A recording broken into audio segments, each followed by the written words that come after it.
Bismillahirrahmanirrahim. Kita masuk ke makamnya Imam Syafi'i. Assalamualaikum.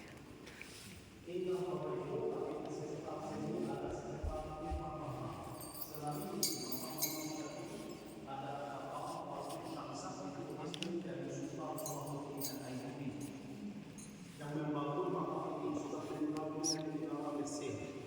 Terus Bapak Ibu, cucu Salahuddin Al-Ayyubi juga menjadi berkuasa dan sudah meninggal dunia di negara Mesir, namanya Sultan Muhammad Al-Kamil.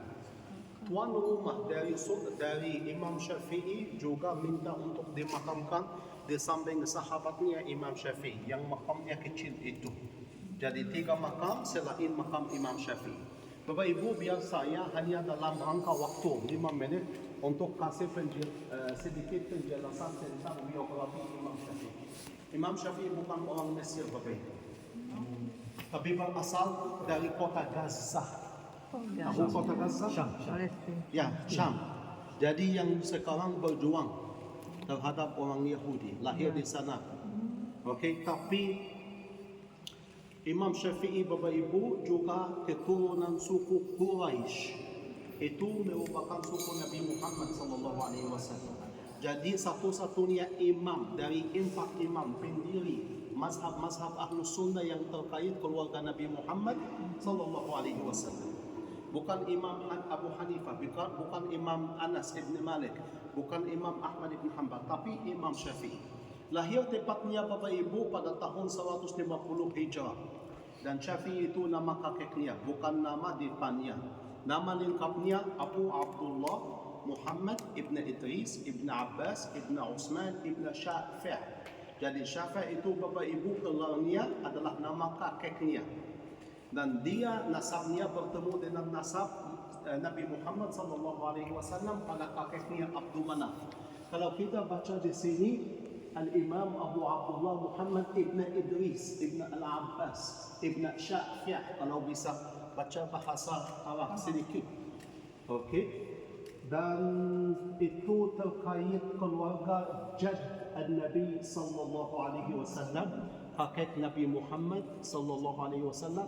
Karena nasab Imam Syafi'i juga bertemu dengan nasab Nabi Muhammad. Okey, jadi pada kakeknya namanya Abdul Manaf.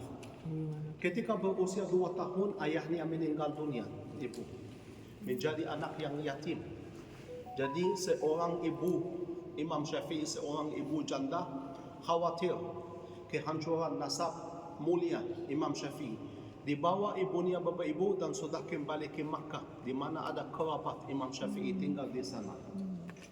Dia ikut tinggal sama sebuah suku namanya suku Huzail. Suku Huzail itu sangat fasih dalam bahasa Arab Bapak Ibu dan dalam sastra Arab.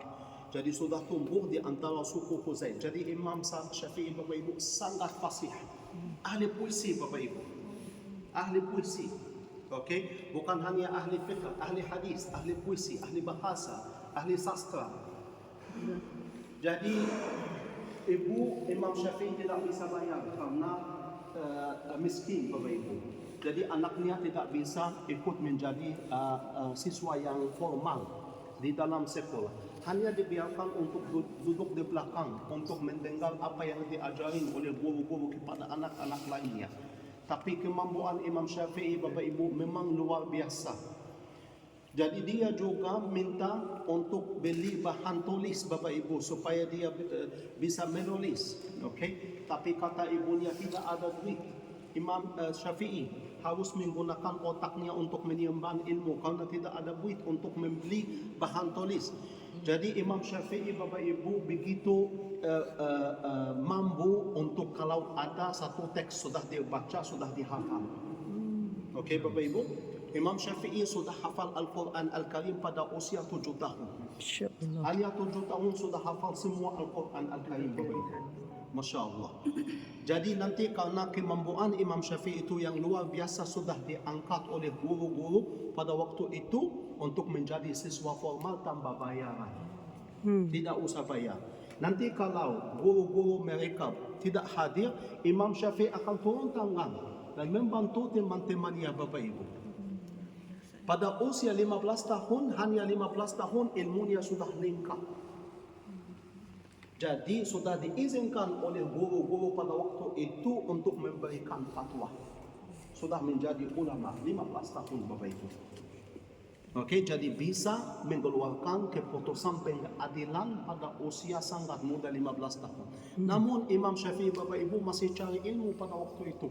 Dia mau tambah ilmu, tapi kemana nanti? Dia mendengar ada seorang ulama yang besar pada waktu itu. Dia mau menjadi murid kepada ulama itu. Siapa namanya? Malik. Pendiri mazhab Maliki. Tinggal di mana Malik? Di Madinah. Jadi akan pindah dari Makkah ke Madinah untuk bertemu sama Imam Malik. Tapi dia tahu dengan akalnya yang tajam Bapak Ibu harus bersiap-siap sebelum ketemu sama sang ulama besar Imam Malik. Jadi dia sudah hafal buku Al-Muwatta, buku hadis yang besar dari Imam Malik.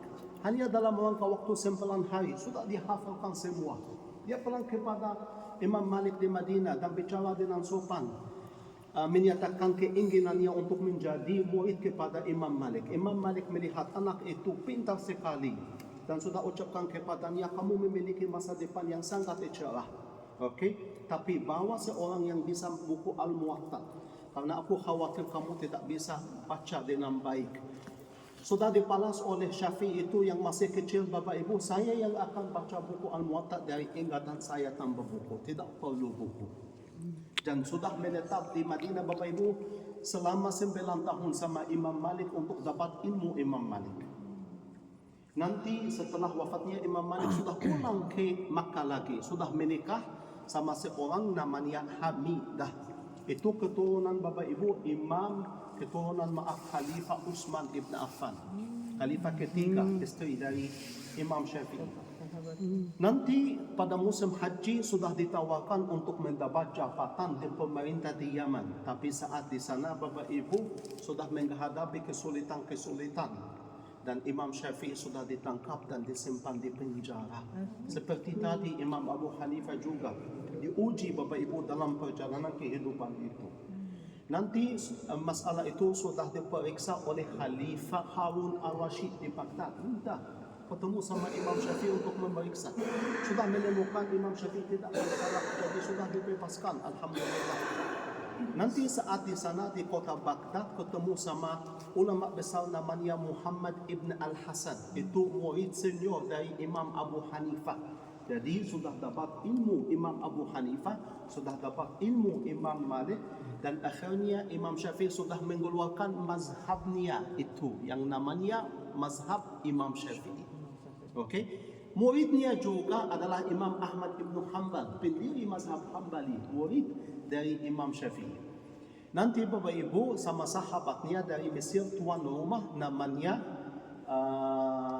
Abdullah ibn al-Hakam. Ini yang makamnya berada di samping makam Imam Syafi'i. Imam Syafi'i sudah diajak oleh temannya ke Mesir dan menetap di negara Mesir selama 6 tahun. Dan di masjid di mana kita salat, Imam Syafi'i Bapak Ibu sudah mengeluarkan dan mulai menyebarkan mazhabnya, mazhab Imam Syafi'i.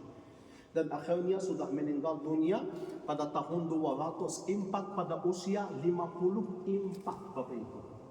Usia Imam Syafi'i saat meninggal dunia 54. Lahir 150 Hijrah, meninggal dunia 204. Dan sudah dimakamkan di sini Bapak.